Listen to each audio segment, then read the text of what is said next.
Continuación vamos a hablar de retos en imágenes diagnósticas para los médicos rurales. Mi nombre es Andrés Donado, soy residente de cuarto año de la especialidad de Radiología e Imágenes Diagnósticas de la Universidad Nacional de Colombia y soy presidente de la Asociación Nacional de Internos y Residentes ANIR Seccional Centro. Qué bueno es contar con este espacio para poder difundir algunos de los principales conocimientos que a veces no tenemos la oportunidad de revisar suficientemente en el pregrado, que quisiera que en esta oportunidad podamos discutir. Para mí es un motivo de felicidad poder participar en esta séptima versión del curso prerural y les deseo a todos que continúen disfrutando de las conferencias que son de un alto nivel académico. Entonces vamos a empezar por discutir cuáles son las partes de un equipo básico de rayos X. Ese va a ser el enfoque principal de esta conferencia. ¿Cuáles son las principales patologías que debemos reconocer en radiología simple? Entonces, vamos a arrancar por el equipo de rayos X. Este es el tubo de rayos X que está montado en una superficie que permite que se deslice en varias direcciones en la sala. También tiene una parte que permite al tecnólogo inclinar y angular eh, de forma apropiada para obtener la mejor proyección. Acá vemos en detalle el tubo de rayos X. Tiene la parte del ánodo y el cátodo y hay un goniómetro que permite medir el ángulo con el que va a incidir el haz de rayos X que se va a generar por el paso de los electrones a través del tubo entre el ánodo y el cátodo y finalmente eso va a generar los fotones de rayos X que van a salir a través eh, de este colimador que también se puede ajustar de acuerdo a las preferencias de la, de la técnica específica que se esté realizando. El paciente estará ubicado en un buki de mesa como este, que tiene el flat panel eh, debajo del plano donde está el paciente, así que el rayo atraviesa el cuerpo y va a pegar contra el flat panel, que es donde se va a detectar la energía de los fotones para ser convertida en información electrónica que va a ser la radiografía que vamos a interpretar. Esta es la variedad para que el paciente esté acostado y este es el buki de pared que tiene, aquí mostramos el chasis donde va el flat panel, este es el flat panel que es la lámina donde se transforma la energía de los fotones a señales electrónicas que van a constituir la radiografía. Entonces, aquí ese flat panel va en este chasis que va dentro del buki de pared y aquí estarían los pacientes que pueden tomarse el estudio de pie. Bueno, en cuanto a cómo ocurre el paso entre el foco de donde se generan los rayos X, el objeto y donde se va a constituir la imagen. Entonces tenemos aquí el foco, donde estaría nuestro colimador. Se disparan los rayos X que van a atravesar las estructuras corporales y en eh, posición de pie, para este caso, que sería una radiografía de tórax en proyección póstero-anterior, el corazón va a estar hacia atrás, porque aquí estaría la espalda del paciente, aquí estaría la pared anterior del tórax, y entonces el corazón está más cercano al chasis, ahí va a ser un poco más real el tamaño más cercano a lo real, el tamaño del corazón y de las estructuras pues, del mediastino y del tórax, más cercano a la realidad. Esto se usa en pacientes que están estables y que pueden sostenerse de pie. Y como vemos, es una imagen un poco más similar a la realidad. Las proyecciones laterales, parecidas a la anterior en cuanto a la interacción que tiene el haz de rayos X con las estructuras, se parece mucho al caso anterior. Esto sería el complemento de la radiografía de tórax PA que forma el par radiológico. Y tenemos las proyecciones anteroposteriores, en las que en este caso la pared anterior del tórax está más lejos del chasis y del flat panel, entonces va a haber una dispersión de los rayos X y va a formarse una imagen un poco más de mayor tamaño que lo real. ¿Qué es lo que ocurre en los pacientes que están en estado crítico, que no pueden sostenerse de pie? Y esta proyección pues aumenta o magnifica la silueta cardiomediastínica, y es como lo importante de tener en cuenta en cuanto a la interacción de los rayos X con la materia. Tenemos, vamos, como primer tema, cabeza y cuello. Entonces la primera pregunta es, ¿cuándo debo usar radiografías de cráneo simple? En la actualidad, solo está indicada como serie radiográfica de huesos largos, constituida por cráneo, húmeros, antebrazos, tórax, pelvis, fémures, piernas, para dos situaciones: detección de lesiones líticas cuando se sospecha mieloma múltiple, como este caso, debemos las características lesiones en sal y pimienta, que son lesiones líticas múltiples, eh, bien definidos, de orden bien definidos, sin efecto de masa y sin componente de tejidos blandos, y que se caracterizan por su localización en el cráneo, aunque puedan afectar otras estructuras esqueléticas del esqueleto axial, como la columna vertebral o la cintura pélvica o la cintura escapular más frecuentemente. Y se usa en sospecha de maltrato infantil, que eso lo vamos a comentar más adelante. Aquí solamente les traigo un ejemplo de las estructuras normales de una radiografía de cráneo simple en un lactante. Tenemos el hueso frontal, tenemos la fontanela anterior, que está abierta normalmente hasta los 24 meses. Eh, Tenemos el hueso parietal, aquí están las suturas landoideas y el hueso occipital, básicamente en la proyección lateral. Y en la proyección AP podemos ver parte del reborde orbitario. Eh, Recordemos que en los niños no hay neumatización aún de los senos frontales. Los senos maxilares pueden estar parcialmente neumatizados en los primeros meses. Aquí vemos la sutura sagital, y vemos que se continúa hasta acá, llegando a la fontanela anterior. La siguiente pregunta es, ¿cuándo debo usar radiografías de tejidos blandos de cuello? Entonces la principal indicación es sospecha de ingestión de cuerpo extraño radiopaco, como espinas de pescado, tornillos, baterías, las cuales pueden alojarse en la mucosa hipofaríngea y el cricofaringio, que es el esfínter esofágico superior, que está aquí en esta zona.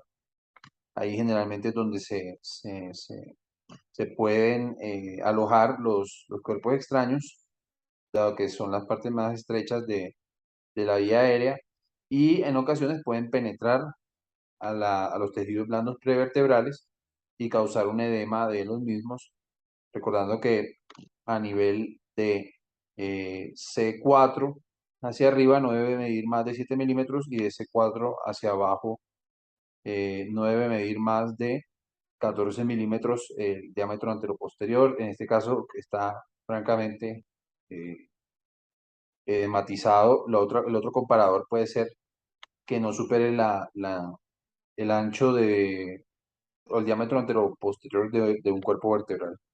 cervical.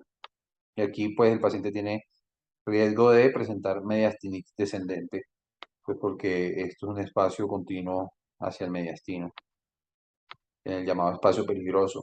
Siguiente pregunta, ¿cuándo debo usar radiografías eh, de tejidos blandos? ¿Qué otra indicación tienen? Entonces la radiografía de cabo faríngeo que se emplea en niños y sin embargo es más específica en niños mayores de 6 años porque el tejido adenoideo se encuentra frecuentemente aumentado de tamaño en los niños menores de esta edad y después de esta edad lo normal es que ese tejido debe reducirse y pues no debe superar en ningún momento el grosor de los tejidos blandos prevertebrales que están adyacentes. Así que pues, aquí tenemos un claro caso de una hipertrofia adenoidea persistente, un niño mayor de 6 años. Entonces la recomendación podría ser emplearlo en niños mayores de 6 años, ya que en estos niños no debería haber todavía tejido adenoideo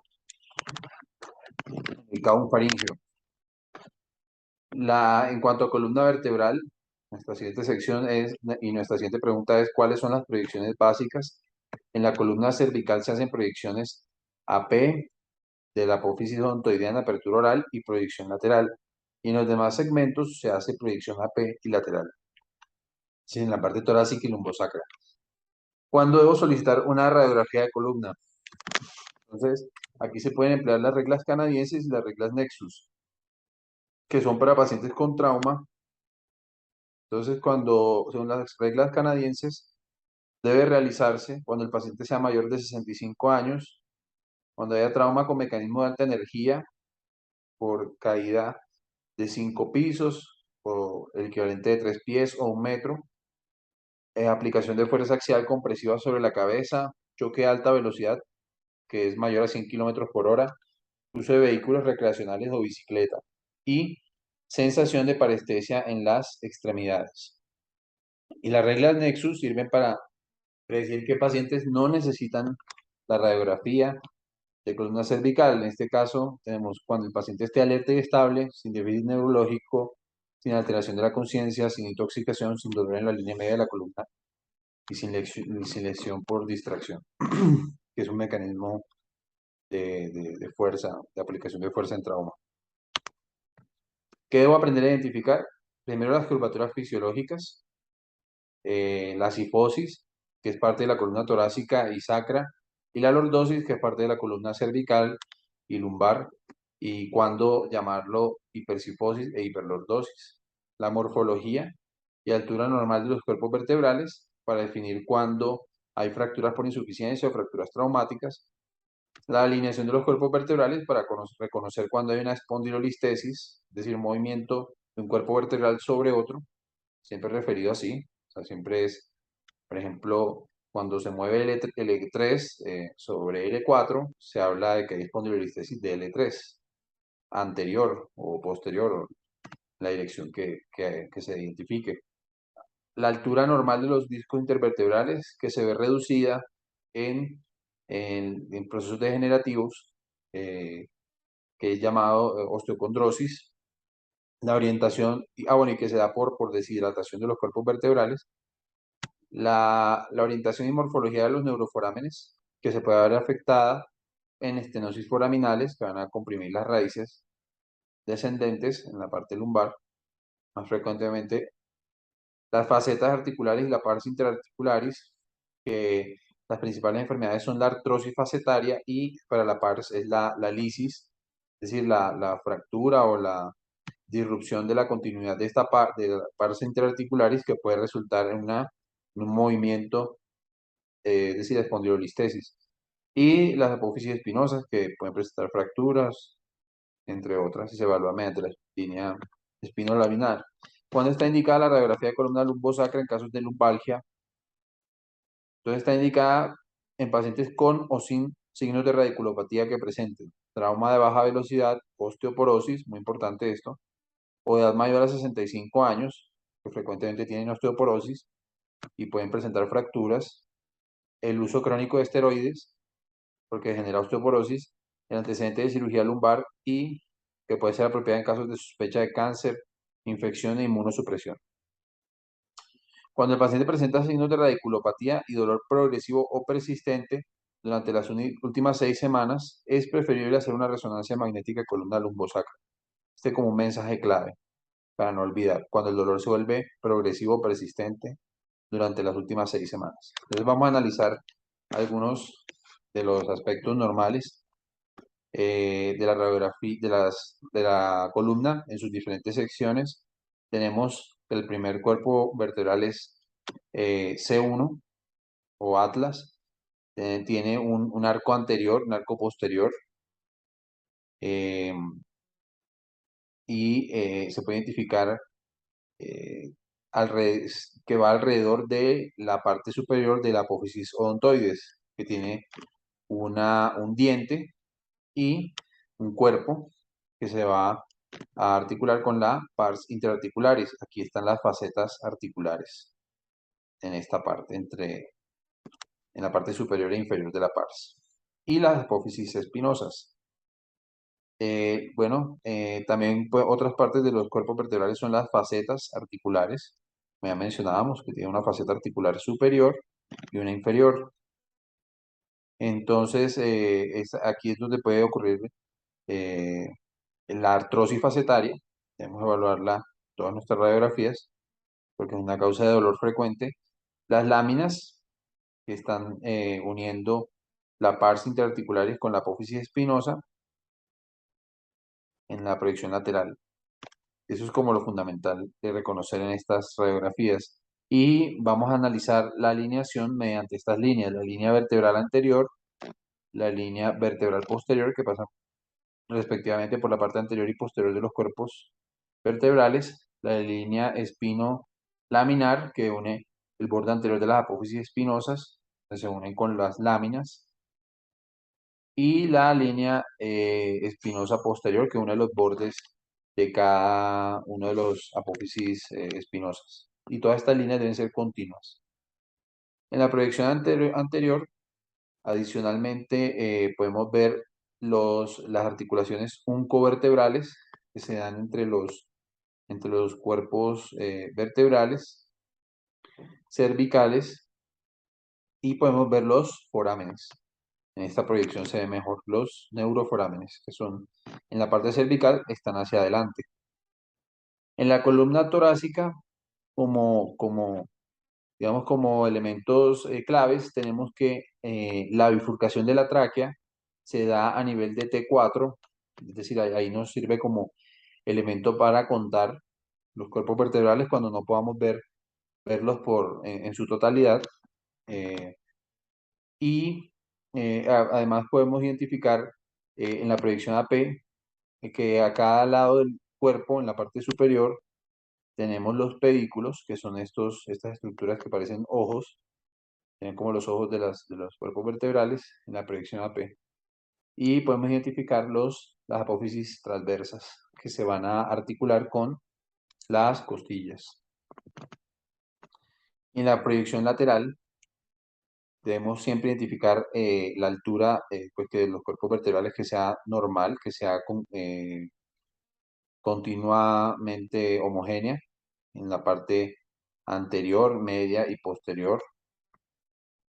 Y recordar que en la teoría de, de Dennis, de las columnas de Dennis, se evalúa la estabilidad de las lesiones de los cuerpos vertebrales según se encuentren afectadas mínimo dos de estas columnas.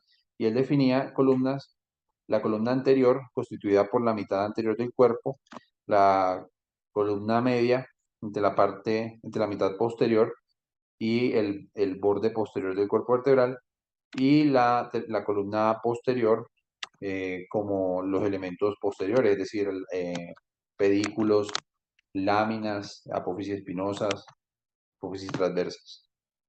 Entonces, si hay afectación de dos o más partes, hay una fractura, una lesión inestable. Eso en los cuerpos vertebrales torácicos, sobre todo los más bajos, es donde más frecuentemente se ven las fracturas por insuficiencia en los casos de osteoporosis. que vamos a ver más adelante. En la columna lumbar también vamos a identificar que los cuerpos vertebrales tienen que la altura esté conservada en sus diferentes porciones, que haya alineación de los cuerpos vertebrales.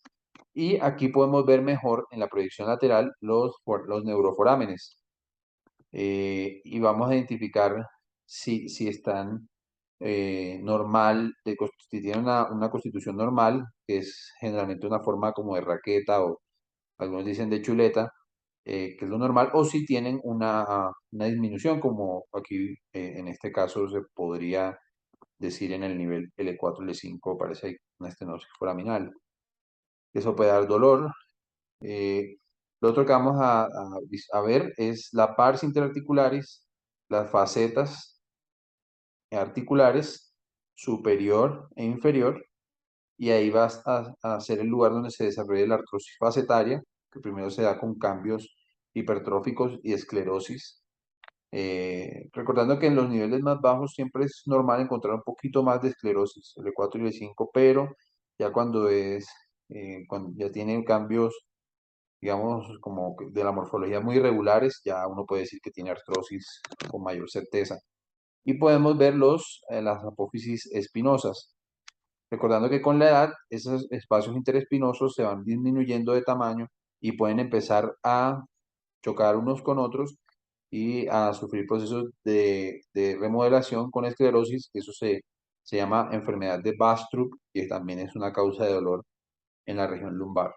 En la proyección AP vamos a contar los cuerpos vertebrales, siempre mirando desde arriba, que donde está la última costilla, ahí empezamos L1, L2, L3, L4, L5, y viendo que L5 tenga sus apófisis transversas totalmente separadas de los alerones sacros, porque es muy frecuente que se presenten procesos de fusión parciales entre la apófisis transversa y el alerón sacro, que puede ser unilateral o bilateral, y en esos casos tenemos una vértebra transicional lumbosacra, es decir, una vértebra que se está fusionando parcialmente al sacro, y es una de las variantes anatómicas más normales. Lo otro que vamos a identificar es, podemos ver los pedículos, también son los ojitos de los cuerpos vertebrales a cada lado, y vamos a identificar los procesos, las apófisis espinosas, que son como unas lagrimitas que están en el centro de los espacios interespinosos y intervertebrales y con extensión a la parte superior del cuerpo. Y bueno, esos son como los reparos anatómicos más importantes. Debemos pues evaluar la alineación de los cuerpos vertebrales, por ejemplo, para definir si hay escoliosis, cuando haya una, una desviación, una convexidad de curvatura de convexidad izquierda o derecha mayor a 10 grados, comparando el platillo superior del cuerpo vertebral donde inicia la curva con el platillo vertebral inferior de la vértebra donde termina la curva, por poner un ejemplo en este caso eh, de la alineación normal. Bueno, tenemos las espondilolistesis que se presentan, pueden ser por origen degenerativo o por lisis, como este caso hay una fractura o una lisis de la pars interarticularis que debería ser normalmente así. Aquí estaría la faceta articular superior, la faceta articular inferior, y lo que los conecta, que es la pars interarticularis, se puede fracturar o eh, o presentar lisis de forma congénita. Y en estos casos el cuerpo vertebral se mueve en sentido anterior, en este caso sería una espondilolistesis anterior de L5, y se mide el desplazamiento con respecto al platillo superior del cuerpo vertebral inferior. Entonces, y se saca un porcentaje, con base en eso se evalúa la severidad. Las fracturas por insuficiencia que debemos aprender a reconocer son generalmente fracturas por acuñamiento de la parte anterior, es decir, en la que la, pa- la parte anterior del cuerpo vertebral sufre una disminución del tamaño. Mínimo debe ser del 20% con respecto a la parte posterior para catalogarse como una fractura por insuficiencia. O podemos tener fracturas que comprometan no solo la parte anterior, sino la parte media y inclusive la parte posterior. Y esta es la clasificación de Jenant, que es la más usada para la evaluación semicuantitativa. Entonces arranca con fracturas con pérdida de altura del 20% al 25% y del 26 al 40 grado 2 y mayor del 40% grado 3 y se clasifica en tres tipos. Por acuñamiento, que son descenso en el tamaño, perdón, en la altura de la parte anterior, que son bicóncavas, en las que tanto el platillo superior como inferior sufren una disminución de la altura en la parte media, o fracturas por aplastamiento, que se caracterizan por que las tres partes o la parte media y posterior principalmente sufren disminución de la altura. Mm, Diferente a los casos vistos, tenemos las fracturas traumáticas. Y aquí me voy a volver un momentico para hacer una observación, y es que estas fracturas por insuficiencia son diagnósticas de osteoporosis, y la osteoporosis uno la puede empezar a sospechar cuando empieza a haber muchas trabéculas eh, verticales, porque en ese proceso hay dos tipos de trabéculas, son verticales y transversales.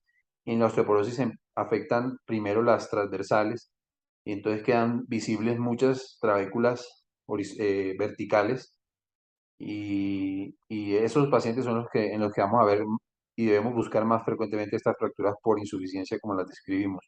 Diferente a eso son los pacientes que tienen una estructura normal ósea, una densidad mineral normal y presentan un trauma, y vemos que la morfología de las fracturas traumáticas es diferente, tiende a presentar bordes más irregulares y puede presentar desplazamiento de la columna anterior o de la columna posterior.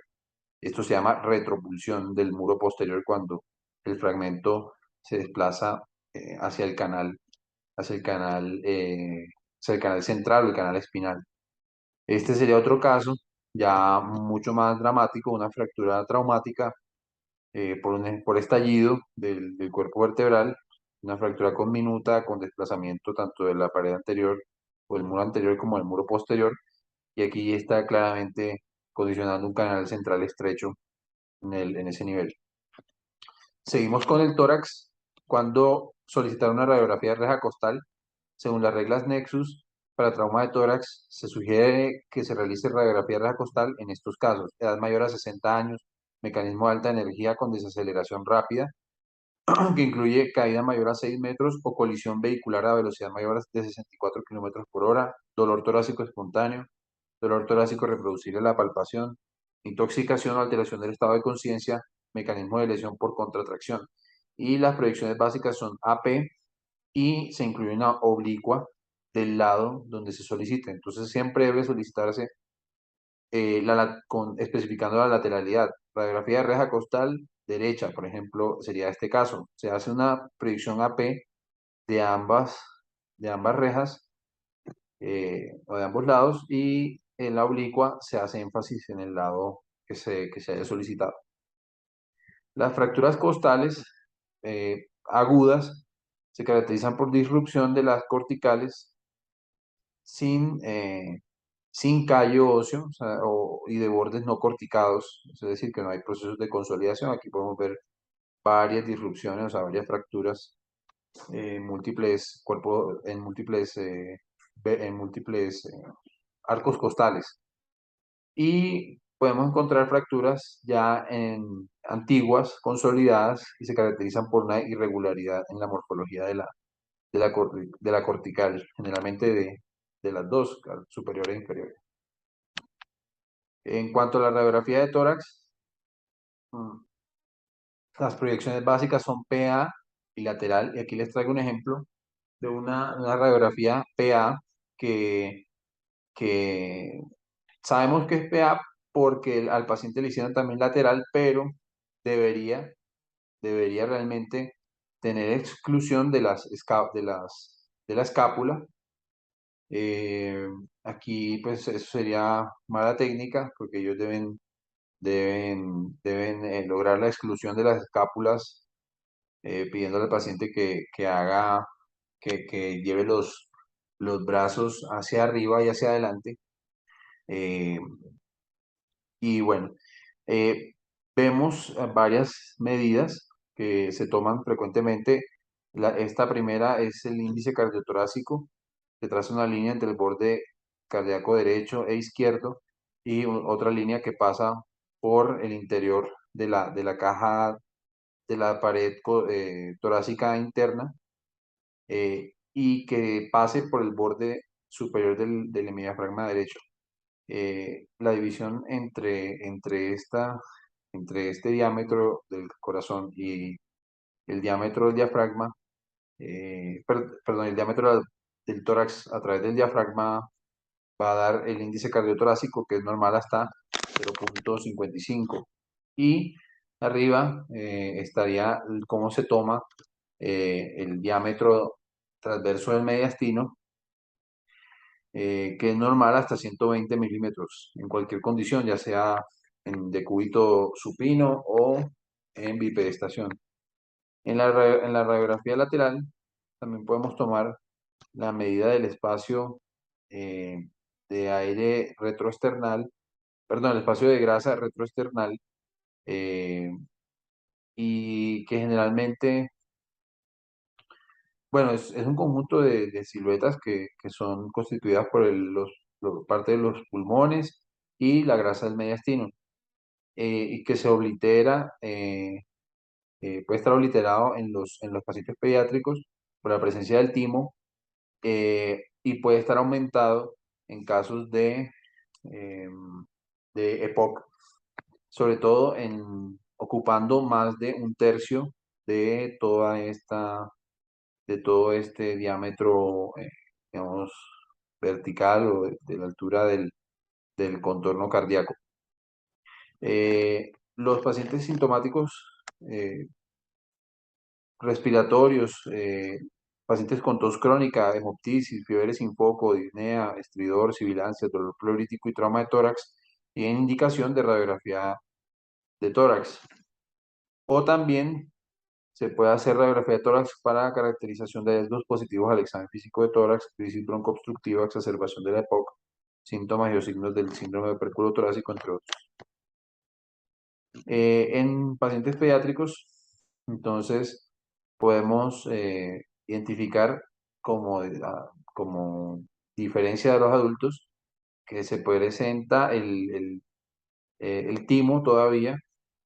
Entonces, eh, tiene generalmente unos bordes que son cóncavos y puede presentar como algunas aristas, como en este caso, constituyendo el signo de la vela. Aquí también se puede ver un timo mucho más prominente en un niño menor, lactante menor. ¿Y cuáles son las principales indicaciones de la radiografía de tórax en pacientes pediátricos? Niños con sospecha de neumonía, fiebre mayor a 5 días sin foco, niño inmunosuprimido con fiebre, crisis asmática de curso severo, síndrome sibilante recurrente, aspiración de cuerpos extraños, exacerbación de la enfermedad pulmonar crónica, sospecha de cuerpo extraño, insuficiencia cardíaca, hemoptisis, dolor torácico y trauma torácico, entre otros. Em, Vamos a seguir ahora en cómo diferenciar el edema pulmonar y el engrosamiento de las paredes bronquiales por enfermedad pulmonar obstructiva crónica. Entonces tenemos que el primer elemento es hacer la medición del índice cardiotorácico, y si es un índice cardiotorácico aumentado y tenemos opacidades eh, lineales que son, eh, que son confluentes hacia hacia la región iliar y obliteran los ilios pulmonares, es probable que sea un edema pulmonar. En cambio, si el paciente tiene un índice cardiotorácico normal y se presentan las mismas opacidades lineales, podemos intuir que se trate de engrosamiento de paredes bronquiales, que eso es parte de la bronquitis crónica, que es uno de las formas de EPOC. Entonces, este caso es un índice cardiotorácico normal con engrosamiento de paredes bronquiales y a este paciente le hicieron tomografía y se puede ver el engrosamiento de las paredes bronquiales, que debería ser solo como pintado por un lápiz la pared, muy delgada. En cambio aquí vemos que eh, tiene un intersticio peribroncovascular más grueso de lo normal. Además, podemos medir las zonas de los alvéolos para ver la densidad y si tiene la atenuación y si tiene menor de menos 955 unidades de Hounsfield, se trata de una zona de enfisema. Como este caso, vemos en el lóbulo superior izquierdo que tiene zonas de enfisema comparados con el lóbulo superior derecho y aparte asociado vemos que hay como una disminución de la vasculatura. Eso suele ocurrir con el atrapamiento aéreo. También debemos evaluar eh, la arteria pulmonar, que generalmente está entre la silueta de la aorta y el borde izquierdo del corazón, y ahí vamos a encontrar que la arteria pulmonar no debe ser prominente digamos, no debería tener una convexidad en este espacio. Y cuando la encontremos, quiere decir que pues tiene probablemente una hipertensión pulmonar. Bueno, también debemos evaluar la, la aorta, viendo pues sus contornos. Aquí vemos con una aorta que es tortuosa, por lo cual probablemente tenga placas de ateroma calcificadas.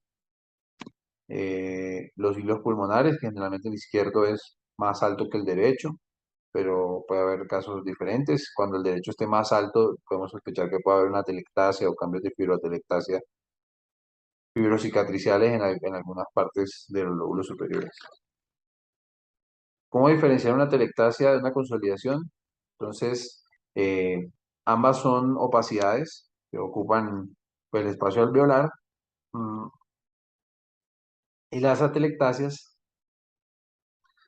eh, cuando no son de origen obstructivo, pueden presentar broncograma.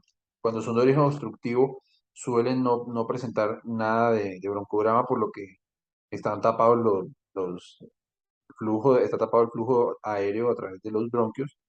Sin embargo, las atelectasias tienden a presentar bordes cóncavos, las consolidaciones tienden a ser un poco más redondeadas y las atelectasias tienen signos asociados de pérdida de volumen como la disminución de la amplitud de los espacios intercostales, la elevación del diafragma, siendo que el izquierdo nunca debe superar al derecho y en ese caso, cualquier caso de que tenga el izquierdo más alto que el derecho sería una elevación del diafragma izquierdo. En cambio, el derecho no debe superar en 2,5 centímetros al izquierdo. En ese caso, cuando tenemos eso, hablamos de una elevación del diafragma derecho. Y también en casos severos puede haber desplazamiento de las estructuras cardiomediastínicas y de la tráquea hacia el lado afectado por la atelectasia. En este caso, esta es una consolidación que presenta broncograma aéreo, que es como una de las características más frecuentes. Tiene unos bordes convexos, mm, y puede presentar derrame pleural, por lo cual hay obliteración del receso costofrénico de ese lado. ¿Cómo identificar un nódulo o masa pulmonar y cuál es su valor diagnóstico? ¿Cómo lo diferencio de otras masas pleurales, de la pared torácica, ciliares y mediastinales? Entonces, las masas pulmonares pueden tener bordes espiculados, las que son de etiología maligna, aunque eso no es un discriminador totalmente específico, pero sí debe elevar la sospecha y pueden tener pueden tener cavitaciones en su interior, habla de necrosis y generalmente se pueden observar todos sus bordes cuando son propiamente pulmonares. Cuando son pleurales, parte de sus bordes eh, son, son, hacen signo de silueta con la misma superficie pleural y cuando son mediastinales tienden a ser masas de bordes lisos por lo que están recubiertos de pleura. En este caso es una masa pulmonar, un nódulo grande que tiene cavitación y que correspondía a un caso de carcinoma escamocelular. Este caso, eh, vemos que es un paciente que está intubado, reconocemos el tubo endotraqueal por la línea radiopaca que tiene y medimos su distancia hasta la carina. Eh, Vemos que tiene un catéter venoso central y vemos que existen múltiples opacidades nodulares bilaterales, sobre todo en el lado derecho, algunas de bordes mal definidos, otras de bordes un poco más mejor definidos y adicionalmente tiene opacidades, aumento difuso de la densidad pulmonar bilateral en vidrio esmerilado. Bueno, en este contexto, si un paciente está críticamente enfermo, con accesos vasculares, con fiebre de nueva aparición y nódulos de nueva aparición, no debe sospechar de una embolia séptica como este era el caso. Y en tomografía se puede evaluar mucho mejor y podemos ver nódulos en diferentes estadios eh, y que algunos pueden presentar cavitaciones. ¿Cómo identificar un derrame pleural libre de uno tabicado, septado o no libre, que son palabras sinónimas? Entonces, el derrame pleural libre es aquel que presenta signo de silueta, perdón, de menisco, es decir, que presenta un borde cóncavo hacia arriba y se une pues con el contorno de la pleura. Eh, en cambio, los derrames pleurales no libres pueden adoptar disposiciones irregulares que contactan pues la superficie subpleural del pulmón, eh, dado que están coleccionados o tabicados, entonces pueden adoptar morfologías diferentes a las que se dan con el derrame libre, que como decía puede ser un menisco, o cuando el paciente está en decúbito supino puede presentar un aumento homogéneo de la densidad del hemitórax con obliteración del receso costofrénico, y eso habla de una probabilidad de un derrame pleural libre. En este caso, tenemos una consolidación multilobar y aquí en la zona subpleural y la pleura se ve una derrame pleural de aspecto no libre. Este paciente ya tenía diagnóstico de empiema y ya estaba siendo tratado, ya había sido tratado con decorticación y tenía un tubo de toracostomía. Aquí en la tomografía se observa, tomografía contrastada de tórax, se observa el realce de la pleura, que es característico, el realce de pleura y el engrosamiento pleural, mayor a 3 milímetros, que es característico de los empiemas. ¿Cómo evitar pasar por alto un neumotórax? Entonces,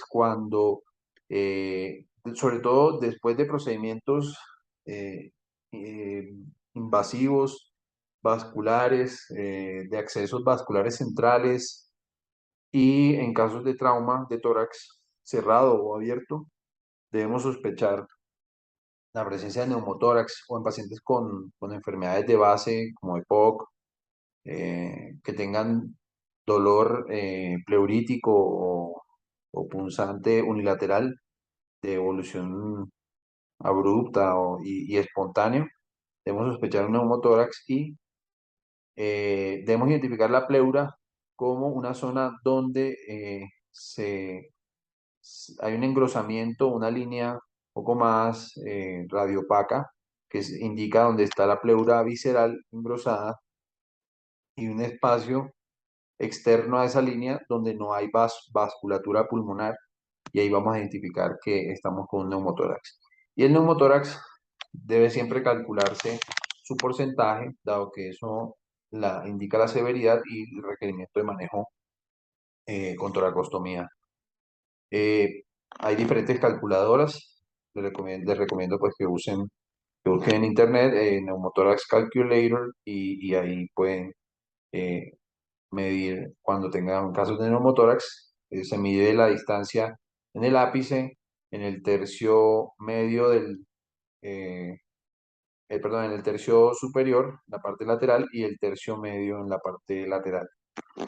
La distancia interpleural en cada una de estas partes y se hace la fórmula que está ahí incorporada. Seguimos con el abdomen. Las indicaciones principales de radiografía son sospecha de obstrucción intestinal, ingestión de cuerpos extraños radiopacos, evaluación postoperatoria o control de dispositivos intraabdominales, por ejemplo, catéteres WJ o catéteres de diálisis peritoneal, detección de neumoperitoneo, como parte de la serie de perforación que incluye radiografía de tórax en AP y de cúbito lateral y una radiografía de abdomen en proyección AP.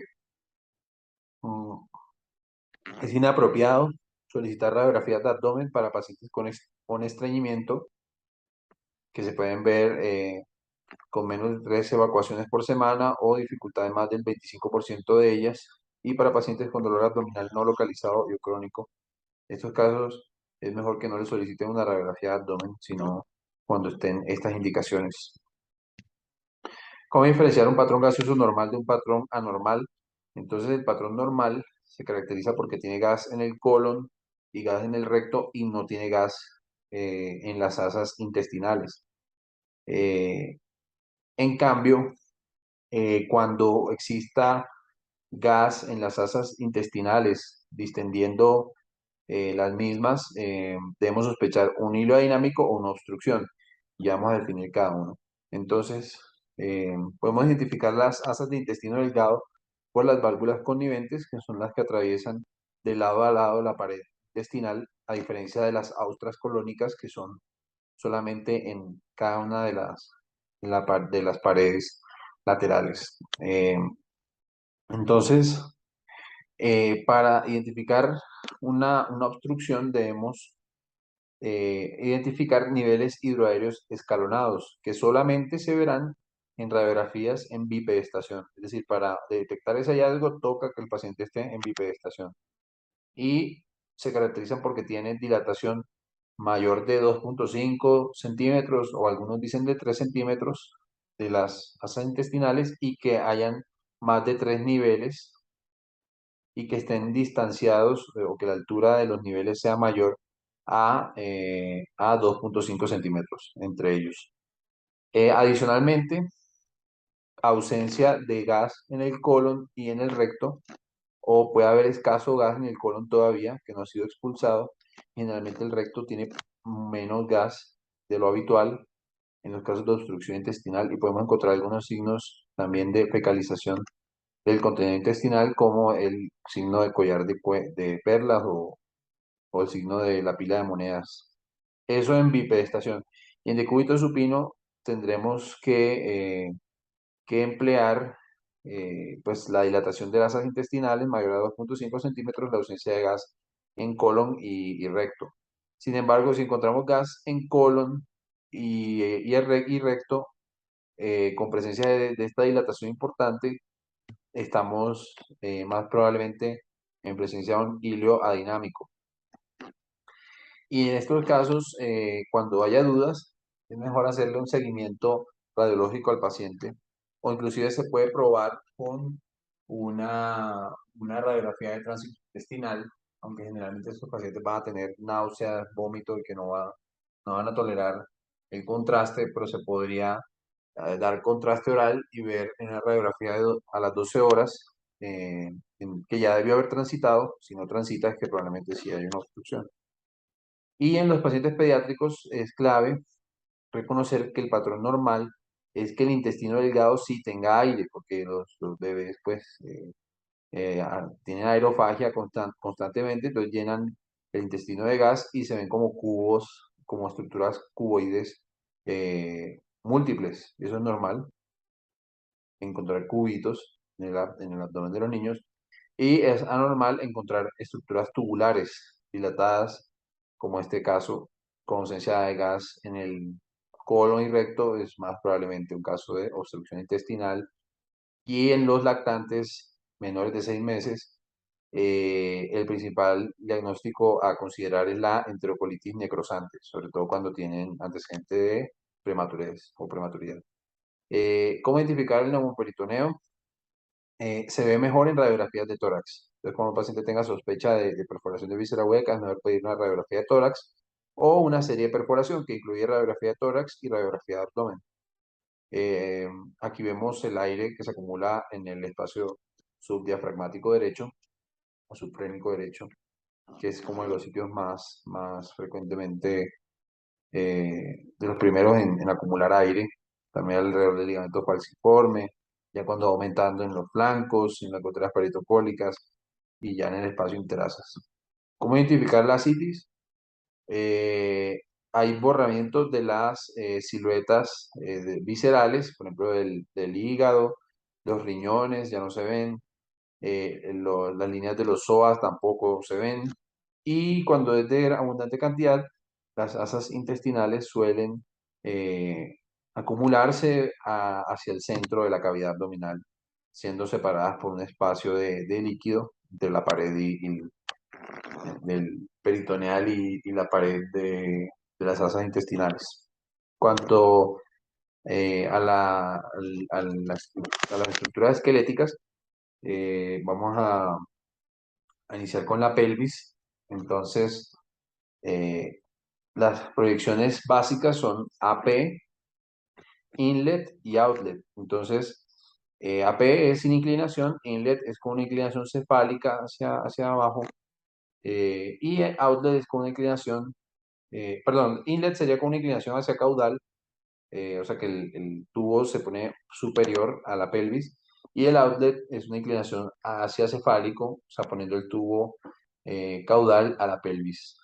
Y con eso se puede evaluar, en los casos de lesión o de traumática, se puede evaluar el grado de desplazamiento anteroposterior y lateral de, de los fragmentos óseos. Por ejemplo, en este caso que tiene fractura de la rama iliopúbica e isquiopúbica derecha, y también tiene una fractura del alerón sacro ya, que ya habían sido intervenidas, ya tiene estos tornillos canulados ahí fijando esas fracturas. Pero importante tener en cuenta estas dos proyecciones que podemos obtener información adicional del desplazamiento anterior-posterior o lateral de las estructuras óseas. En las extremidades, es clave que siempre solicitemos dos proyecciones ortogonales, como mínimo, que serían anteroposterior y lateral. Y adicionalmente, en algunas articulaciones podemos pedir proyecciones oblicuas o digamos que hacen parte del protocolo estándar de ciertas articulaciones, estas proyecciones oblicuas. En el hombro tenemos proyección AP y Y de escápula, que es como una proyección lateral que ya les voy a mostrar. ¿Y qué condiciones debemos reconocer? Las fracturas de húmero proximal, la luxación glenohumeral anterior, la luxación glenohumeral posterior, la lesión de Hill-Sachs, la lesión de Bankart, las rupturas del manguito rotador. En una radiografía AP, estos son los reparos anatómicos básicos: la cabeza humeral, la cavidad glenoidea, la apófisis coracoides, el acromion, aquí está la escápula con el acromion que se articula con la clavícula. Esta distancia se debe medir, la distancia acromio-clavicular no debe medir más de 8 milímetros, algunos dicen 6, y la distancia coraco-clavicular que no debe ser mayor de 13 milímetros. En ese caso podría haber una lesión de alguno de los ligamentos coracoclaviculares, eh, sobre todo en los casos de fracturas de clavícula. Y el espacio subacromial, el espacio subacromial tampoco debe medir menos de 11 milímetros. Aquí es donde pasan los tendones del manguito rotador, sobre todo el supraespinoso, pasa por ese espacio, y cuando hay rupturas de ese tendón, que es la lesión más frecuente, pues puede haber colapso de ese espacio y cambios artrósicos de la cabeza humeral, y ese caso se llama artropatía del manguito rotador. Estas son las proyecciones básicas, AP y Y escápula. Como vemos, la Y escápula, pues la escápula tiene apariencia de una Y. En la parte anterior está la apófisis coracoides, en la parte posterior está el acromion y abajo está el cuerpo de la escápula. No olvidar observar la escápula, porque también en los casos de trauma puede presentar, de alta energía, pueden presentar fracturas. Las fracturas del húmero proximal se dividen por la clasificación de NIR eh, en 4 tipos, según cuántas partes estén desplazadas, más de 1 centímetro o anguladas más de 45 grados con respecto a las demás. Mm, mm. Entonces, de una parte es cuando no hay ningún desplazamiento significativo o angulación significativa. De 2 partes es cuando no, cuando exista una parte que esté desplazada o angulada. 3 partes es cuando hayan dos partes desplazadas o anguladas, y 4 partes es cuando hayan 3 partes desplazadas o anguladas significativamente, como ya describimos. La luxación glenohumeral anterior se da es como el 85 o 90% de todas las luxaciones glenohumerales, se da con desplazamiento anterior de la cabeza humeral con respecto a la glenoides. Y el problema de estas lesiones es que, como vemos aquí en esta parte, en esta representación vista desde posterior hacia anterior, cuando se luxa, puede generar la cabeza humeral puede sufrir una fractura por depresión, o una fractura deprimida, que se llama una lesión de Hill-Sachs. Y cuando ocurre múltiples veces, puede dar origen a una lesión de Hill-Sachs que se enganche con el reborde glenoideo. Es una lesión de Hill-Sachs enganchante, y ahí no solamente sufre la cabeza humeral, sino el reborde anteroinferior de la, del labrum glenoideo, recordemos que es una estructura cartilaginosa que acomoda mejor la cabeza humeral, y ahí se dan lesiones de Bankart, que son principalmente pues del labrum anteroinferior, y después, cuando ya se rompe ese labrum, empiezan a lesionar el hueso y dan origen a lesiones de Bankart óseas. Y eso pues puede dar origen a que se luxe la articulación glenohumeral de forma repetida y se enganche, y sea muy difícil el tratamiento después de cada una de las luxaciones sucedáneas. Tenemos en el codo, cuando solicitar radiografía de codo. Entonces, cuando hay dolor intenso, limitación para los arcos de movilidad, bloqueo de los arcos de movilidad, y se recomienda hacer la prueba de extensión del codo. Entonces, se le pide al paciente que haga una flexión del brazo y que intente llevar el antebrazo en extensión. Y los pacientes que no pueden completar el arco de movimiento tienen un 50% de probabilidad de tener una fractura del olecrano, por lo cual se sugiere radiografía de codo. Y esta es como una maniobra modificada, pues, pero que tiene los mismos componentes. Básicamente es lo mismo, pero viendo al paciente que haga este movimiento diferente. ¿Y cuáles son los signos de lesión traumática del codo? Tenemos el desplazamiento de los cojinetes grasos, irregularidad de la cabeza radial, disrupción de la línea humeral anterior, disrupción de la línea radiocapitelar. El desplazamiento de los cojinetes grasos es este ejemplo, en el que vemos que hay un cojinete graso anterior y un cojinete graso posterior que se ven cuando son visibles los dos. Entonces es porque hay líquido intraarticular, hay un derrame que los está desplazando. Ellos se ven como estructuras triangulares o como una estructura con forma de vela, pues su presencia indica que hay una probable fractura intraarticular. Eh, Tenemos también la irregularidad de la cabeza radial, que es un poquito que es un poquito más difícil de detectar. La cabeza radial pues debe ser en todos sus bordes simétrico. Aquí en este ejemplo vemos un fragmento donde tiene pérdida de altura leve. menor- bueno, aquí era mayor a 2 milímetros, lo cual lo hace significativo.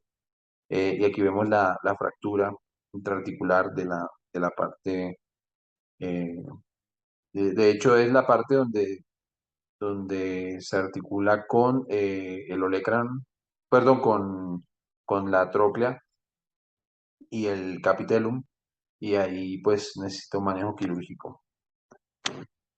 Eh, la línea humeral anterior que debe cruzar el capitellum, que recordamos la parte que se articula con la cabeza radial, debe cruzar en la mitad del capitellum.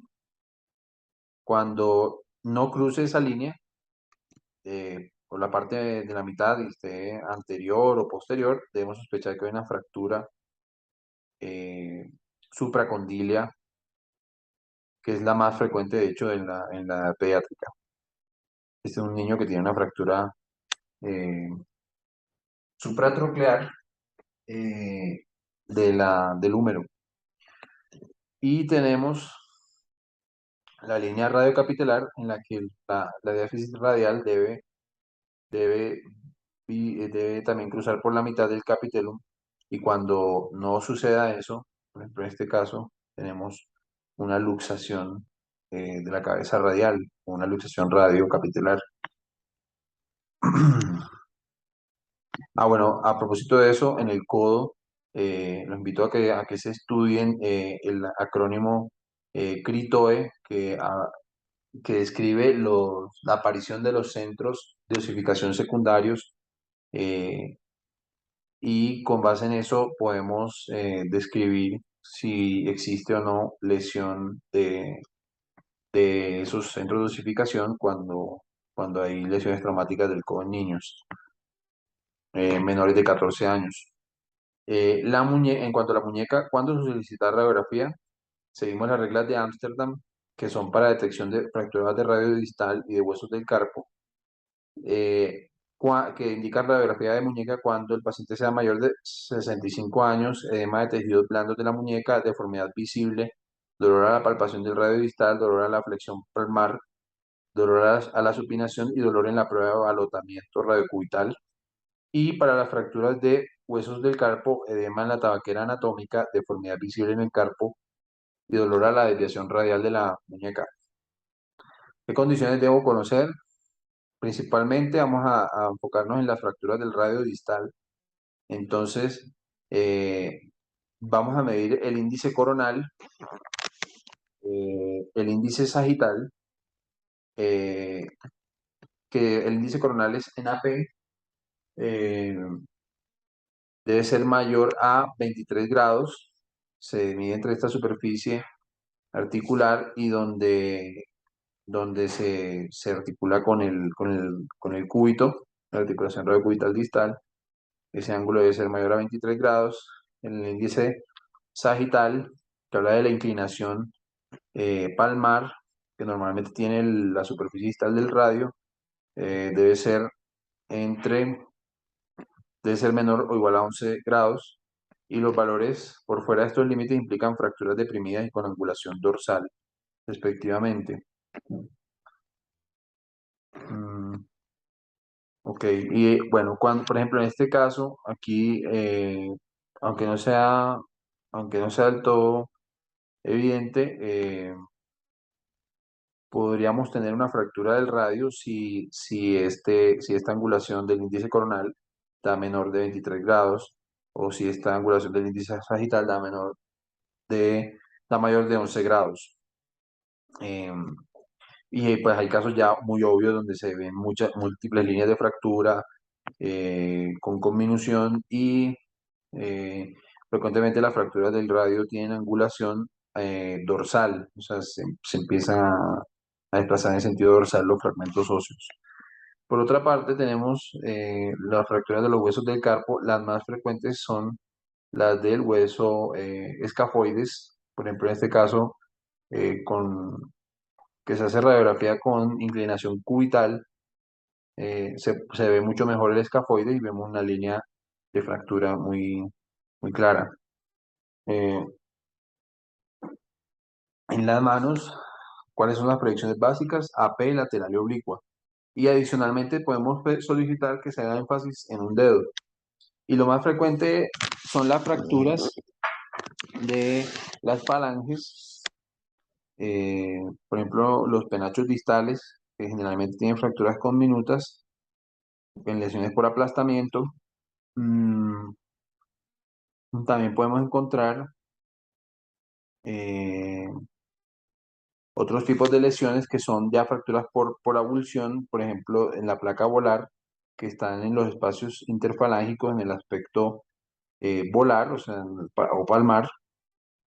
Puede presentarse fracturas por avulsión o el llamado el dedo de camiseta, en el que se da también una fractura por avulsión en la base de la falange distal. Eso es por por mecanismos de hiperextensión o lesiones, o un dedo de martillo que se da por lesiones, por fracturas de tipo avulsión en la inserción de los tendones extensores, en este caso superficiales, y se da en el dorso de la base de de la falange distal, y origina pues una deformidad de flexión. Diferente esto al dedo en gatillo, que es una tendinosis o una inflamación de los tendones flexores que da también origen a una deformidad de inflexión. O tenemos la deformidad de Botonier, en la que hay lesión de los ligamentos extensores, eh, y vamos a tener una hiperextensión en la articulación interfalángica distal y una flexión de la articulación interfalángica proximal. Son más frecuentes en la artritis reumatoidea. Aquí vemos unas proyecciones con énfasis en el primer dedo, perdón, en el segundo dedo sería acá, en el que se hace AP, oblicua y lateral. A veces las fracturas en las falanges solo se ven en las laterales, así que es muy importante siempre contar con una lateral de los dedos que estén afectados. Y las fracturas de los metacarpianos, de todos ellos el más frecuente es el quinto, que se llama la fractura del boxeador, eh, y podemos tener en la base o en el nivel del cuello. Y prácticamente pues es el mismo mecanismo. En la cadera, ¿cuándo solicitar radiografía de cadera para detección de displasia? Bueno, la displasia se estudia entre las 4 semanas y los 4 meses con ecografía articular porque las cabezas femorales no se han osificado todavía. Y de forma secundaria podemos solicitar radiografía de cadera entre los 4 y los 6 meses ya para seguimiento de los tratamientos, porque ya los pacientes deben estar diagnosticados para evitar las complicaciones. Entonces, tenemos la línea de Perkins que pasa por el borde lateral del acetábulo. eh, es una línea vertical, y la línea de Hilgenreiner que pasa a través de el cartílago trirradiado, que es donde se une el pubis, el isquion y el hueso ilíaco, ese centro de ese espacio cartilaginoso que se está formando, eh, está sufriendo osificación, se llama el cartílago trirradiado, y ahí vamos a trazar la línea de Hilgenreiner. Y la cabeza femoral siempre debe estar en el cuadrante inferior e interno que se forma por la línea de Perkins y de Hilgenreiner. Lo otro es el arco de Shenton, que está formado por el borde inferior del cuello femoral y el borde superior del agujero obturador, y ahí debe ser una línea continua. Luego vamos a medir el ángulo o índice acetabular entre la línea de Hilgenreiner y el techo acetabular que pase por el borde lateral del acetábulo. Ese ángulo, eh, ese ángulo cuando es mayor de 10 grados, o sea, cuando está muy inclinado el acetábulo, es sospechoso de displasia y es porque la cabeza femoral para formarse adecuadamente necesita estar en contacto con el acetábulo y eso se da mejor cuando hay un índice acetabular menor de 10. Cuando es mayor de 10 también tiene, primero que no hay tanto contacto y segundo que tiene mayor riesgo de luxarse la cabeza femoral. La otra medida es el ángulo centro-borde lateral, en el que se traza una línea que pase por el hueso ilíaco y el techo acetabular hasta el centro de la cabeza mm, femoral, es una línea pues vertical, eh, y trazamos una segunda línea que pase por el borde lateral del acetábulo, y eso debe medir más de 20 grados, normalmente, entre 20 y 40 grados. Y cuando tenemos menos de 20 grados, debemos sospechar que hay una displasia porque no hay un adecuado cubrimiento acetabular. Y cuando, como vamos a ver, cuando es mayor de 40 hay un sobrecubrimiento acetabular y es un factor de riesgo para osteoartrosis. Entonces, siguiendo con eso, la osteoartrosis se diagnostica con reducción del espacio acetabular menor de 3 milímetros, esclerosis subcondral del acetábulo principalmente, formación de osteofitos marginales y como factores de riesgo principales está la displasia de cadera, que ya vimos, y el pinzamiento femoroacetabular, como ya lo describimos, que es del tipo pincer. Aquí vemos ejemplos del ángulo centro-borde lateral, sospechoso de displasia del desarrollo de cadera, cuando es menor de 20 grados, eh, entre 20 y 40 grados normal, y cuando es mayor de 40 grados es sospechoso de pinzamiento femoroacetabular. ¿Cómo identificar fracturas del anillo pélvico, acetábulo y fracturas del fémur proximal? Entonces las predicciones básicas son AP, UDET y, bueno, básicamente estas dos. UDET es una proyección oblicua que se hace cuando el paciente levanta ese lado de la cadera. Y ahí debemos evaluar la línea iliopectínea, la línea ilioisquiática, la imagen en gota de lágrima, mm, las líneas de las paredes anterior, posterior y del techo acetabular. Y la disrupción de cualquiera de estas líneas debe hacernos sospechar una fractura del anillo pélvico cuando sea línea iliopectínea y línea ilioisquiática, que son esta, que va desde el hueso ilíaco al pubis, línea iliopectínea, la que va del hueso ilíaco al isquion, línea ilioisquiática, la imagen en gota de lágrima, que se forma por la pared medial del acetábulo y,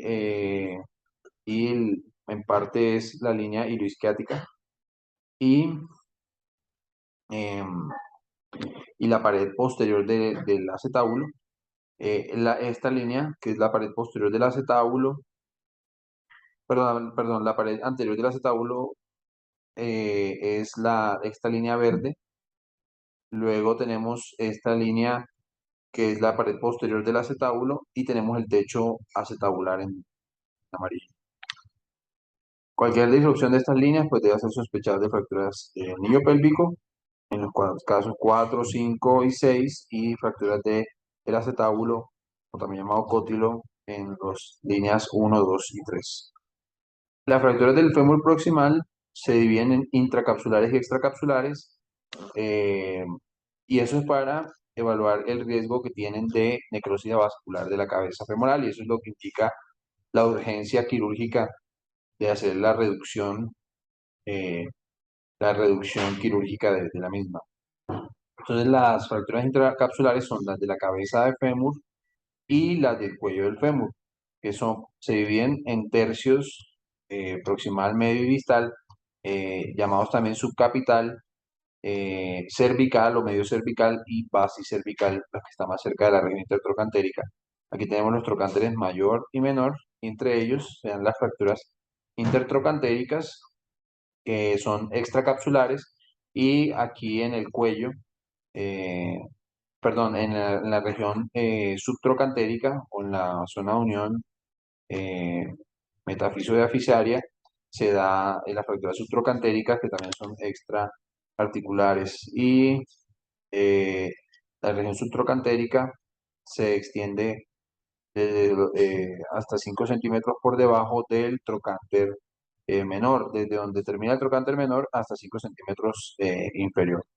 Esas son las definiciones. Y vemos que las estructuras vasculares principales, que vienen de las arterias circunflejas medial y lateral, eh, que son todas estas complejos de arterias epifisarias laterales, se encuentran en la región intracapsular, por lo cual las lesiones de esta zona pues van a tener mayor riesgo de necrosis vascular. Entonces aquí tenemos una proyección básica AP en la que tenemos una disrupción aquí de la línea eh, de la pared posterior del acetábulo derecho. Lo confirmamos con una proyección de Udet. Aquí se observa mejor el trazo de fractura. Y siempre hay indicación cuando hay disrupción de cualquiera de estas líneas de una fractura de anillo pélvico o de acetábulo, y debemos solicitar una tomografía de pelvis. Ahí se confirma. Aquí vemos otro caso de fractura de acetábulo, aquí en este caso el techo y la pared medial.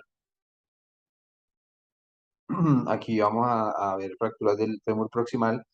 Esta sería una fractura de la región basicervical, que podemos también evaluar el desplazamiento antero-posterior y superocaudal, cráneo-caudal, perdón, en la proyección de Udet. Esta es una fractura de la región intertrocantérica, que sería extracapsular, por lo que tiene menor riesgo de necrosis vascular. Aquí en la proyección de Udet podemos confirmar, porque a veces quedan dudas con la proyección AP. Bueno, no olvidarnos de pedir una oblicua o Udet. En la rodilla, cuando está indicado en la radiografía, en los casos de trauma, debemos seguir las reglas de Ottawa, que indican radiografía cuando el paciente sea mayor de 55 años, tenga dolor a la palpación en la cabeza del peroné, dolor aislado en la patela, incapacidad para flexionar la rodilla en 90 grados, incapacidad para soportar en la rodilla en apoyo al menos 4 pasos. Y las reglas de Pittsburgh, que son otras indicaciones adicionales, incluyen hacer radiografía de rodilla cuando haya trauma cerrado en pacientes menores de 12 años o mayores de 50 años, y cuando tengan incapacidad para soportar la rodilla en apoyo sin importar la edad. Entonces, las proyecciones básicas son AP y lateral. Lo primero que debemos aprender a identificar es el derrame articular, porque es un signo inespecífico, pero frecuente en las lesiones intraarticulares, que, que es diferentes a las fracturas o incluyendo también las fracturas. Las más frecuentes realmente son las rupturas del ligamento cruzados anterior y posterior, y las rupturas meniscales. Y todas esas van a presentar seguramente derrame articular. ¿Y dónde lo vamos a detectar?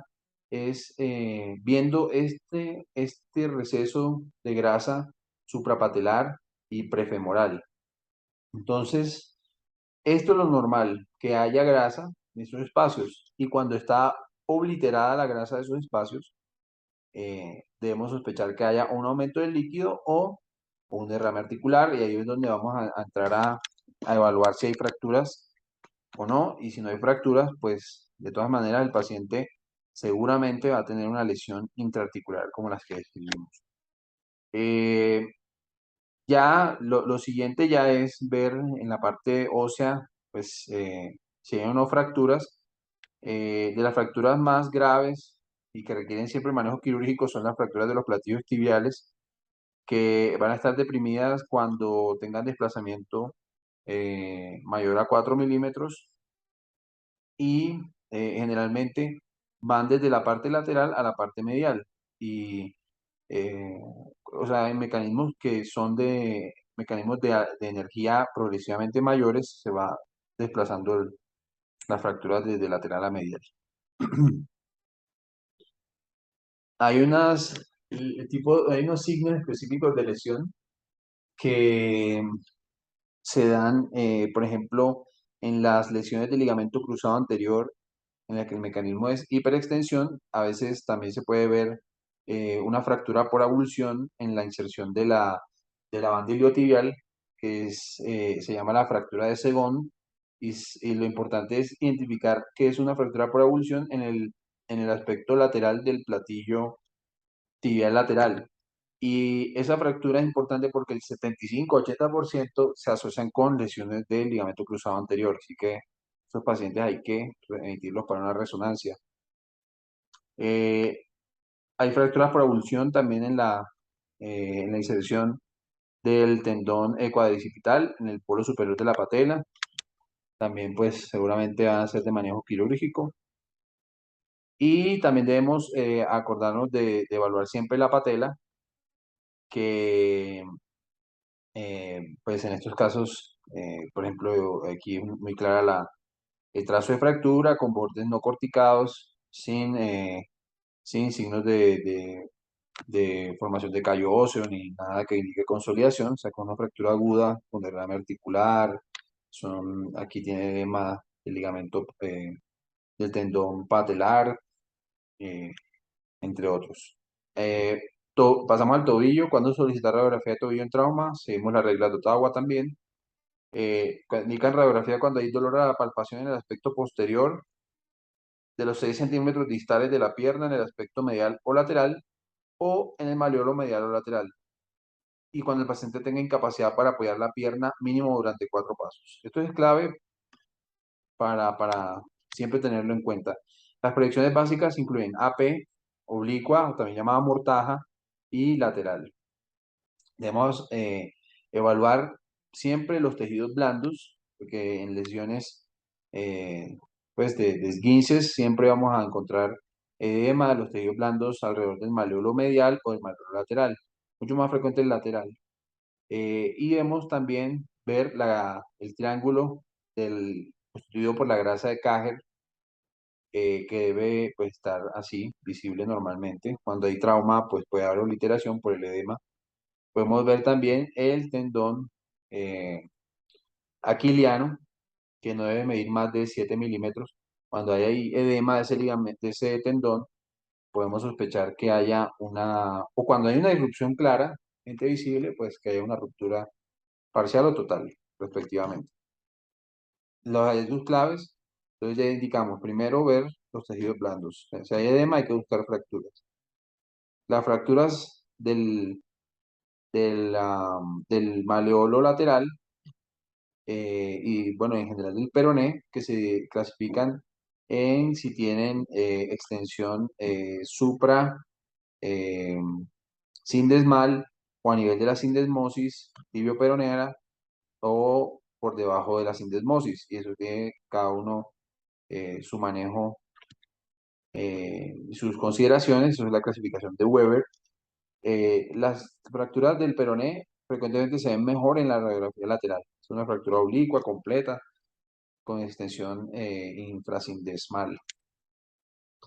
La sindesmosis es el punto donde tienen mayor contacto eh, el maleolo, perdón, el peroné distal y el pilón medial de la tibia. Recordando que la tibia tiene un pilón medial, un pilón posterior, que se ve en la radiografía lateral, y un pilón, bueno, también anterior, y tiene que es como la meseta donde se articula con el astrágalo, y también tiene pues un maleolo medial.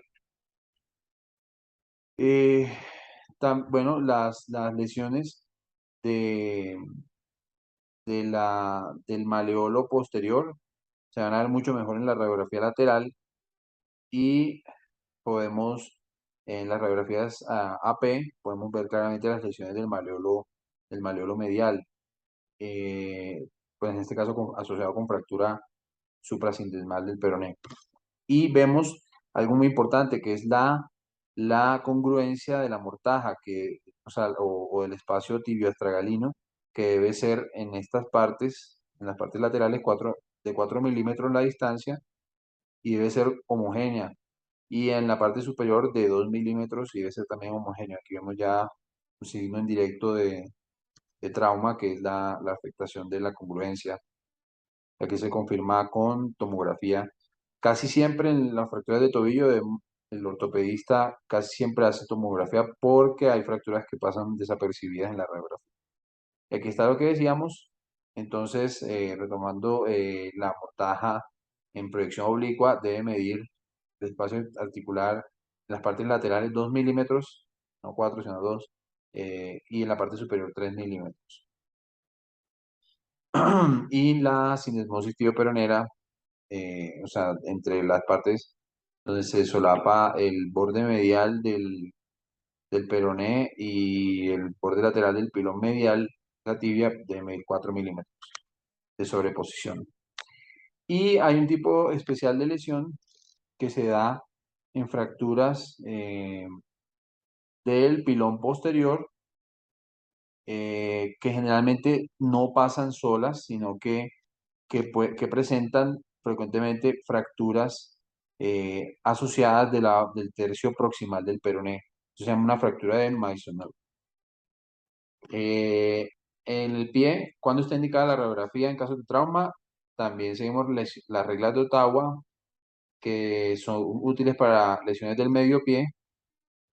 Cuando hay dolor a la palpación en la base del quinto metatarsiano y en el navicular, eh,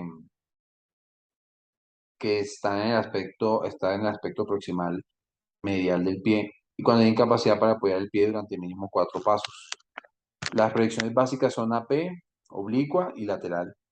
Y aquí vamos a identificar las estructuras óseas claves, que son el, eh, el navicular, o también llamado escafoides, el cuboides, perdón, el cuboides está acá, el cuboides, las cuñas, la primera, la segunda cuña y la tercera cuña, y los metatarsianos. Y aquí es clave identificar que eh, las relaciones articulares. Entonces aquí estaría el astrágalo, el eje del astrágalo debe coincidir con el eje del primer metatarsiano, y aquí está el cuboides y el calcáneo, y deben coincidir con el eje del cuarto metatarsiano. Otra cosa clave es que la primera cuña debe estar, el espacio entre la primera cuña y el segundo metatarsiano, la base del segundo metatarsiano, debe ser congruente ese espacio. Ahí es donde está el ligamento de Lisfranc, y pues esta es la articulación de Lisfranc, que es la que se da entre las cuñas y los metatarsianos, y más proximal entre el navicular y el cuboides y las cuñas se da la articulación de Chopard. Todo eso debe evaluarse, la congruencia entre esos, y pues la presencia de fracturas. Aquí tenemos una de las fracturas más representativas, que es la luxofractura de la articulación de Lisfranc. Aquí vemos que ya hay pérdida de la congruencia entre la primera cuña y la base del segundo metatarsiano, mucho más claro aquí en la proyección AP. Y aquí debemos evaluar si las bases de las falanges tienen desplazamiento todas en el mismo sentido, que es llamado homolateral, o si son divergentes. Eh, Ahí vamos a tener otro tipo de lesión, pero lo más frecuente es que sean homolaterales y que se desplacen en sentido hacia lateral. Otro tipo de lesiones frecuentes son las fracturas de los metatarsianos, que pues pueden presentarse en cualquiera de ellos, y las lesiones de las falanges son un poco más infrecuentes, pero también deben buscarse siempre. Para finalizar, un apartado sobre maltrato infantil. Entonces tenemos que hay lesiones que son típicas del maltrato infantil, que son las fracturas metafisiarias. Son estas disrupciones en las esquinas de la metáfisis. Aquí, por ejemplo, también hay un fragmento óseo que está formado por avulsión en la metáfisis. Tenemos fracturas costales múltiples, fracturas de las clavículas o algunas de las clavículas en diferentes estadios, y aquí está en el proceso de reparación, tienen callo óseo, las fracturas de cráneo, eh, que ya no siguen las suturas lambdoideas, son otros tipos de líneas de irrupción de las corticales, mm, las fracturas otra vez de clavícula, las fracturas de los cuerpos vertebrales, sobre todo en niños que no deambulan, eso es muy específico de maltrato infantil, las fracturas en las extremidades, en este caso fémur, en la diáfisis, sobre todo cuando son múltiples y en varios estadios, por ejemplo aquí hay como un callito óseo, y eso indica que el acudiente pues no llevó al niño a tiempo y que probablemente sea un caso de negligencia y de maltrato infantil. Aquí una tabla de las proyecciones, perdón, de las proyecciones según los diferentes tipos de trauma, por si le quieren tomar alguna foto, pero no las vamos a mencionar porque ya tuvimos ya le dedicamos bastante tiempo a eso. Por último, otras recomendaciones e imágenes diagnósticas que no se pueden pasar por alto en esta conferencia. Entonces, encefalea. La tomografía y la resonancia no están indicadas en cualquier tipo de cefalea. Y siempre recuerde que la elevación de la cifra tensional se ve frecuentemente en cefalea y es por el estímulo doloroso. En cambio, las emergencias hipertensivas con lesión cerebral como órgano blanco se acompañan con signos de déficit neurológico focal o alteraciones del estado de conciencia. En este escenario, sí debe ser solicitada una tomografía o una resonancia. Para esto debe considerar las reglas de Ottawa para hemorragia subaracnoidea. Tenemos un caso de un paciente joven que tuvo una alteración del estado de conciencia con cefalea en trueno, o sea, muy de instalación inmediata hasta digamos, hasta una escala de severidad de 7, 8, 9 o 10 puntos en la escala del dolor y con drenaje intraventricular. La hemorragia, pues, ocupa el espacio subaracnoideo, que es el que está entre las circunvoluciones y en las cisternas basales. Y en esos casos, pues se presenta una hidrocefalia no comunicante porque hay un bloqueo del drenaje a través del espacio subaracnoideo, drenaje del líquido cefalorraquídeo. Las reglas de Ottawa indican cuándo sospechar una hemorragia subaracnoidea, cuando hayan síntomas de dolor cervical o rigidez cervical, edad mayor o igual a 40 años, pérdida de conciencia, eh, objetiva, perdón, y que sobre todo cuando los pacientes tienen una pérdida de conciencia, claro, hablo con la escala de RAS, cuando es -4, que está en estupor, o -5, que es coma, y que es persistente, eso es mucho más grave. Recordemos que eso es lo que da la gravedad de la alteración del estado de conciencia, la duración y la severidad, -4 y -5. El inicio durante el ejercicio, que la cefalea sea en trueno, o sea, que alcance su pico de forma inmediata a una escala de severidad alta, 7, 8, 9, 10, y que haya limitación a la flexión del cuello. Todos estos casos, si presenta uno o más hallazgos, debe hacerse una neuroimagen. Perdón. Y para crisis convulsiva de primera vez o epilepsias sin cambio en la semiología, el examen inicial debe ser una tomografía de cráneo simple. Y se puede considerar una resonancia, pues, en escenarios donde exista el recurso disponible. Y en epilepsia con cambio en la semiología o déficit neurológico nuevo, siempre debe ser una resonancia cerebral simple, el examen inicial. En enfermedad tiroidea tenemos varios tipos de patologías. Tenemos un nódulo tiroideo palpable cuando es mayor de 1 centímetro, sospecha de bocio cuando es visible y palpable, indoloro, tirotoxicosis, cuando tiene pues la TSH muy suprimida, la T4 elevada por encima de los rangos normales y toda la clínica que se asocia. La detección de cáncer tiroideo de nueva aparición recurrente.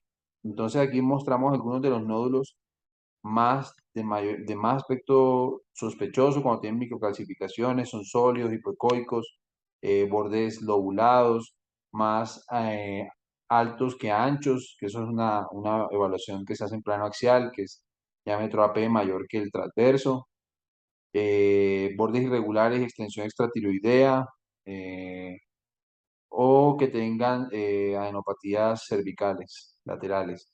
Ahí, todos estos son nódulos altamente sospechosos de malignidad y tienen indicación de biopsia cuando son mayores o iguales a 1 centímetro. Los nódulos de baja sospecha de malignidad, que son hiperecoicos, sólidos regulares, isoecoicos o parcialmente quísticos, tienen indicación de biopsia cuando son mayores o iguales a 1,5 centímetros. Los nódulos de muy baja sospecha de malignidad, que son espongiformes, parcialmente quísticos, sin sospechas, digamos, sin zonas sólidas, como es los casos de baja sospecha. En estos casos no tienen áreas sólidas, sino como puras áreas quísticas. O que sea,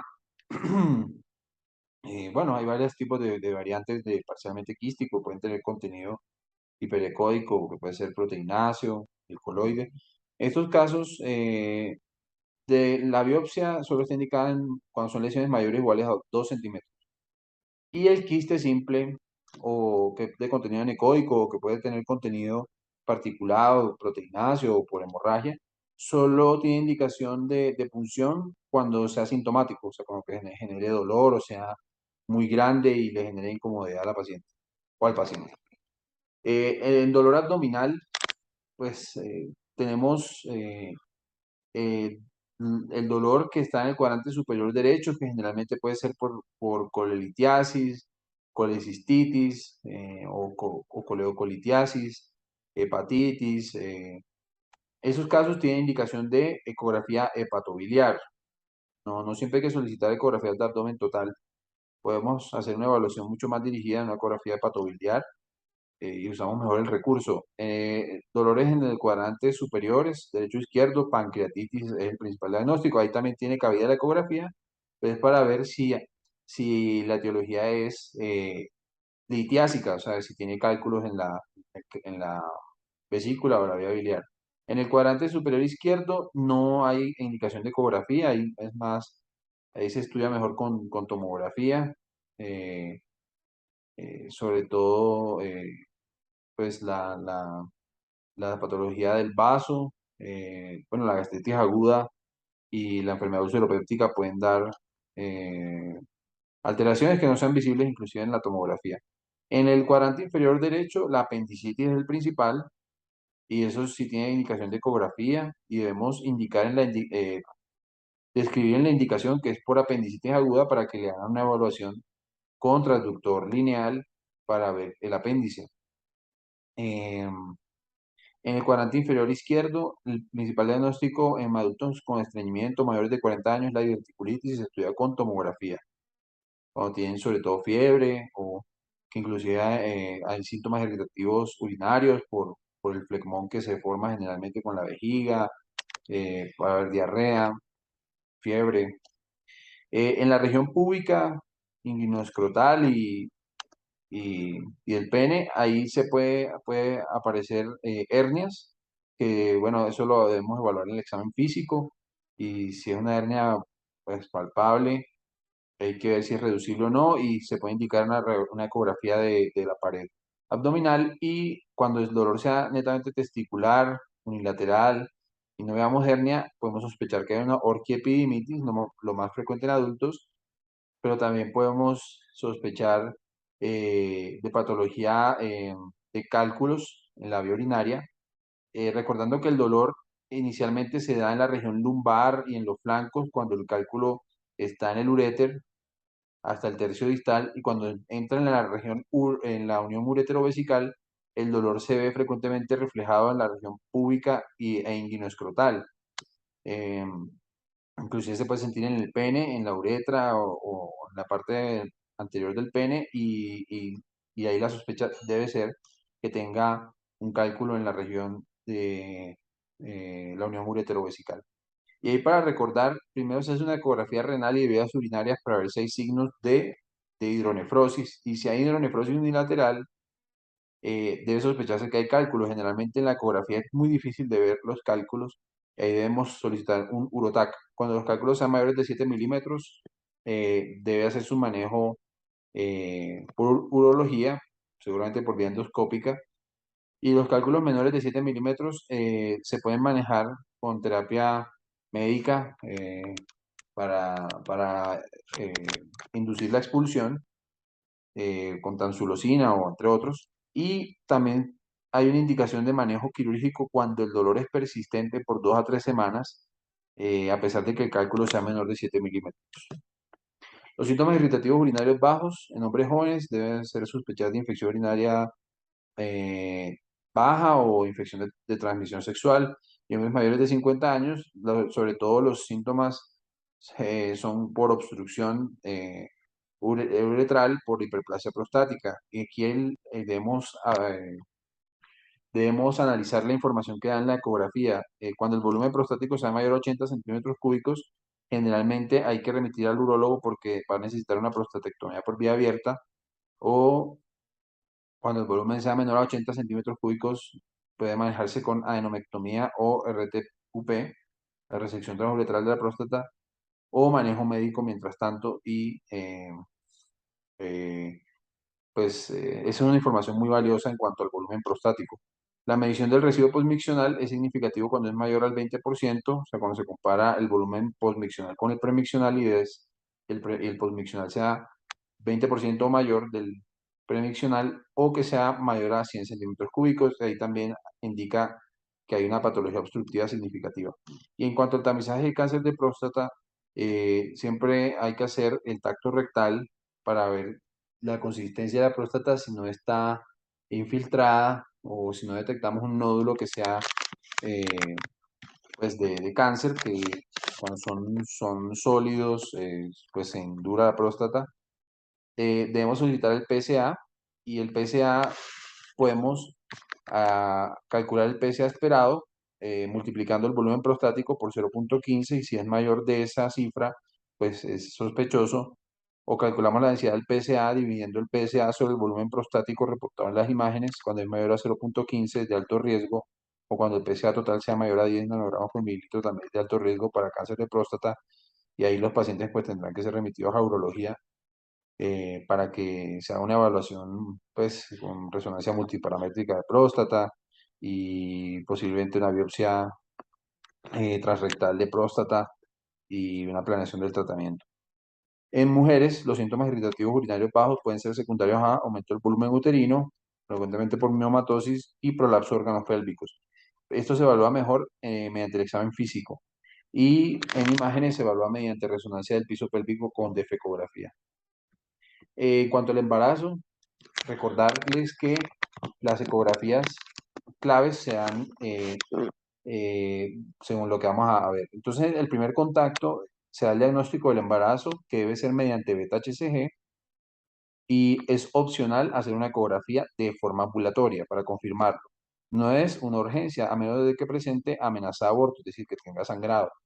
La segunda ecografía se da para datación del embarazo entre la semana 8 y 14, según la estimación por la fecha de última menstruación o según el resultado de la primera ecografía.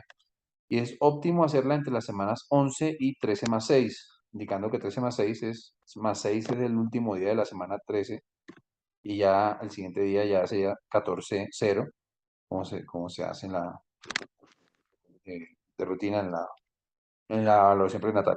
La ecografía de detalle anatómico se da en la semana 18 a 22, la ecografía para determinar el peso entre las semanas 30 y 36, la ecografía para definir la localización de la placenta y definir la vía del parto en la semana 36.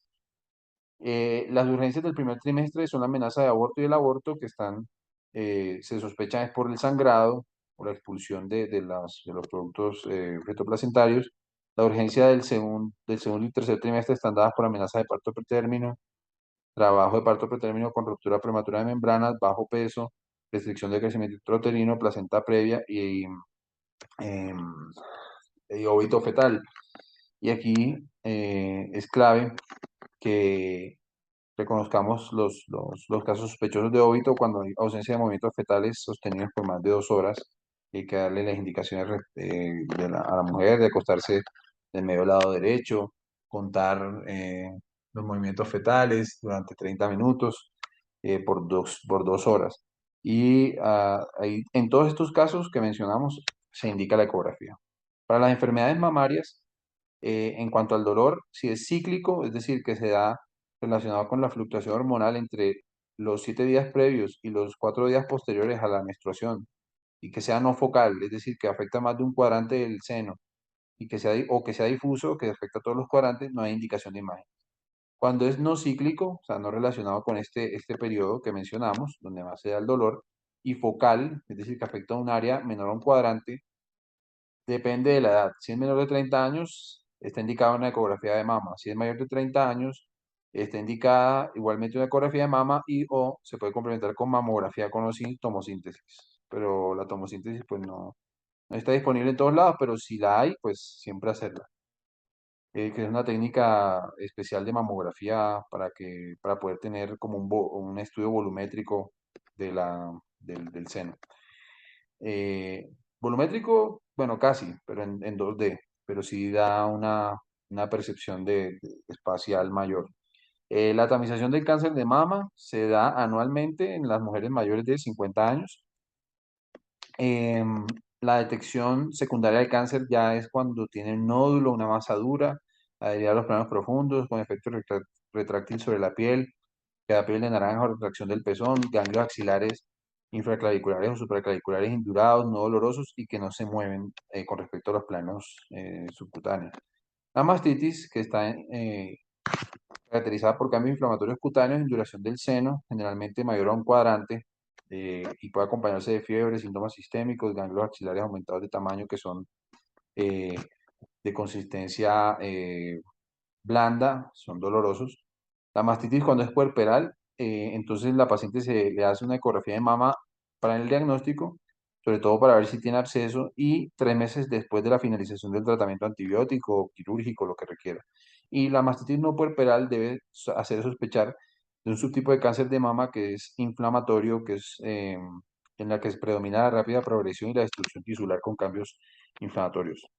En cuanto a las secreciones por el pezón, debemos reconocer las que son fisiológicas, que son dadas por salida de líquido blanco, amarilloso, verdoso, que generalmente son bilaterales o que se dan por múltiples ductos. En estos casos no hay indicación de imagen. Aquí vemos dos ejemplos, que es una secreción lechosa y una secreción verdosa. Estos son fisiológicos, se dan por múltiples conductos y no hay indicación de ecografía.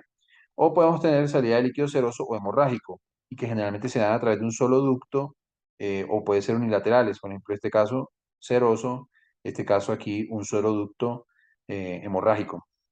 Aquí tiene indicación de estudios según la edad. Menores de 30 años, ecografía de mama; mayores de 30 años, ecografía de mama con o sin mamografía con o sin tomosíntesis. En estos casos podemos encontrar dilataciones ductales con material proteináceo o hemorrágico. Eh, Podemos encontrar, como estos casos, que es material líquido espeso, ecodenso. Podemos encontrar nódulos también, que son generalmente papilomas intraductales. Son lesiones ya sólidas con flujo intraductales. Por último, los signos de enfermedad arterial periférica, la trombosis arterial y las lesiones arteriales. Entonces, ¿cuándo sospecharlas? Primero, pues si el paciente ya tiene de base enfermedad aterosclerótica, carotidia, coronaria, y se presenta em, con frialdad de la extremidad, puede ser que la extremidad tenga un enrojecimiento o con zonas, asociado con zonas de palidez o zonas ya de gangrena, que ya se ven negras. Ahí debemos sospechar que tiene una enfermedad arterial periférica oclusiva. También hay otro cambio que es que es, también es sugestivo, que son las flictenas, o las úlceras que no curan, que ya también son signos de trombosis, perdón, de oclusión arterial, que puede ser crónica por la enfermedad arteriosclerótica o por trombosis. Sobre todo la trombosis, que es de evolución muy aguda y generalmente compromete un segmento o sea, tanto el segmento suprapatelar como infrapatelar.